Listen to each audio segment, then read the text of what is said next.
حضرت سعد بن ابی وقاص رضی اللہ تعالیٰ عنہ کی حدیث ہے اور سنن ابو داؤد شریف میں موجود ہے۔ آپ فرماتے ہیں نبی پاک صلی اللہ علیہ وسلم کے ساتھ تھے ہم، اور ہم مکہ مکرمہ سے مدینہ طیبہ جا رہے تھے، حج کے بعد جا رہے تھے یا کسی اور سفر کے بعد واپس جا رہے تھے۔ اچانک رستے میں حضور گھوڑے سے اتر آئے، کوئی ایسی وجہ نہیں تھی، کوئی ہمارا سستانے کا ارادہ نہیں تھا، کوئی ٹھہرنے کا پروگرام نہیں تھا۔ سونے کریم رسول نیچے اترے اور حبیب پاک صلی اللہ علیہ وسلم نے ہاتھ اٹھا کے زمین پر بیت اللہ شریف کی جانب منہ کیا اور حضور نے دعا مانگنی شروع کر دی۔ دیر تک دعا مانگی، پھر حضور سجدے میں چلے گئے اور دیر تک سجدہ کیا، پھر اٹھے، پھر دعا مانگنے لگے، دیر تک دعا مانگی، کہتے ہیں پھر سجدے میں چلے گئے،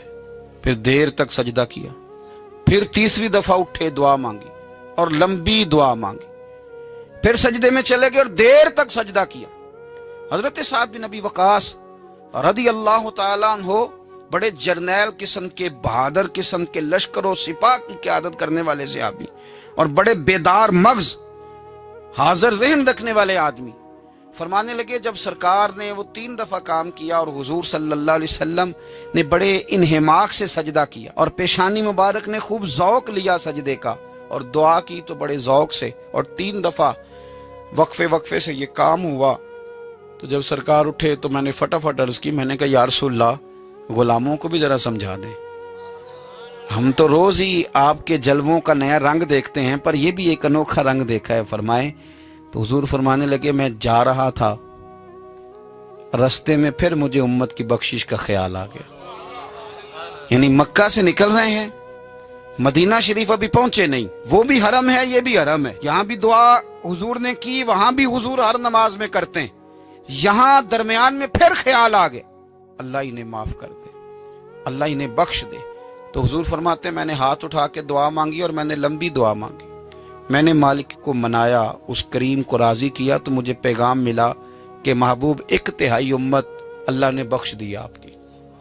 تو حضور فرماتے ہیں میں سجدے میں گر گیا، پھر میں نے دیر تک اس بات کا شکر ادا کیا۔ کریم فرمانے لگے پھر میں سجدے سے اٹھا اور پھر میں نے دعا شروع کر دی، دیر تک دعا مانگی تو پھر مجھے پیغام ملا کہ 1/3 کو اور معاف کر دیا گیا۔